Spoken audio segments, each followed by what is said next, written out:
guys, and welcome back to my channel. Today I'm going to be doing a video on how to read classic novels.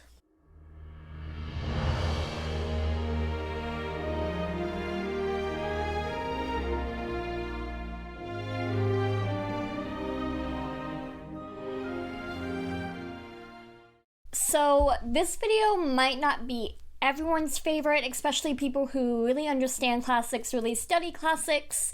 I am not one of those people, so my views and my opinions may not be the same as yours, and you probably will think my views are very not intelligent, but that's why I'm making this video, because not everyone can read classics, if that makes sense. So not everyone enjoys reading a classic novel. And I think I've figured out why. With me and classics, the reason I don't like reading it is the writing style. Typically, classics are written in the 1800s, 1700s, some are Greek tragedies. Like, they're very old writing, and sometimes you don't really understand what they're saying. And that's okay. Like, some of it's Shakespeare, some of it's the Iliad, sometimes, especially when you're out of school and don't have like an instructor or classmates to kind of talk about the story with, you can get lost really quickly in the novel, or it just not make sense to you. You don't understand it. You can't really like get into the flow of the book, if that makes sense. So I thought that I would sit down and make this video because I am one of those people, but I still love classics. An example of this is Hamlet. Hamlet by Shakespeare. And I love this book. I really, really do. It's one of my favorite novels of all time, or plays, I should say. But the reason why it's my favorite is because I kind of cheated. I didn't actually read the actual like Shakespearean play. I actually read the dumb version, the Spark Notes, which I got a lot of hate from my instructors, but at the same time, I thought it was pretty smart because then I loved that book. It dumbed it down to the point where I could read it in an enjoyable way, and I actually understood what was going on. And so I could kind of keep up with what was going on in class and what the instructor was saying. And then also I had the Shakespearean right next to it, and I really enjoyed it. So as right now, I am reading Frankenstein by Mary Shelley. I am on chapter 3, which doesn't seem very like into it, but there is like 4 notes prior to this book. And my friend's actually reading Dracula, so we're both kind of like racing each other. And I told her this tip that I found, and she was amazed by it. So she was like, I'll have to do that. So this was, I think, written in the 1800s. It's Shelley's, Mary's first book. And I really have been enjoying it. But at the same time, with the notes section, like, there's this character who writes notes to his sister. He's on an adventure, and so he's writing like notes, and that's how the story is told for about 4 letters until we get into the story of Frankenstein. But what I did was I was curious.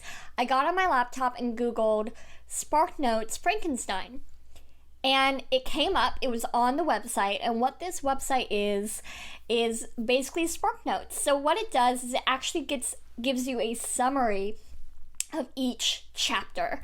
So sometimes with the writing, there are some old words in this book that I don't understand, and I kind of have to guess. There are old customs that you don't understand, etc. And then sometimes I just feel lost. I'm like, okay, I'm not connecting with it. I'm lost. What I do after each chapter is I log on to Spark Notes and I read the summary.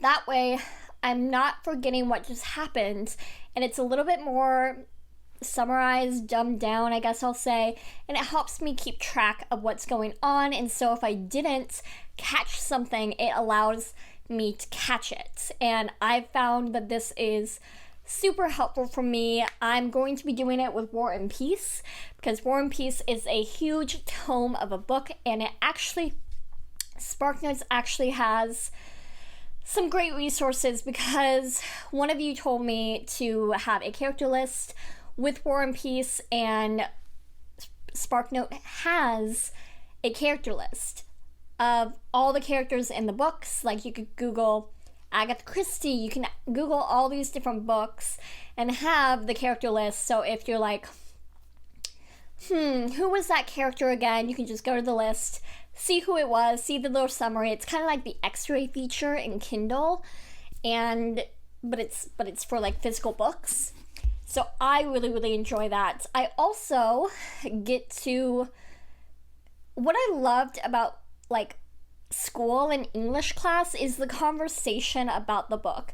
I am not experienced enough or intelligent enough to always see what the writer had planned for you to take out of the story. I don't think most of us are.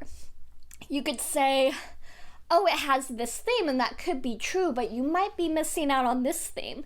And when you're in class in college, I really loved going to class, dissecting a poem my way, putting my opinions out there, putting my thoughts, and then seeing if somebody else disagreed and why, and seeing what the actual intent was, but I did pick up this thing instead, or something like that.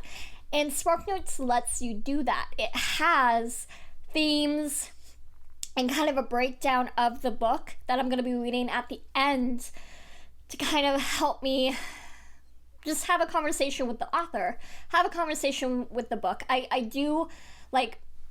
just kind of miss college in that way, that I don't get to sit down with a group of people and converse on the book in a educational way, if that makes sense. And I always loved that part. So SparkNotes lets me have that college experience. I won't say college experience, but it does make me have a little bit more insight to the book, and it makes me feel less dumb, if that makes sense. So that is how I am reading Frankenstein by Mary Shelley.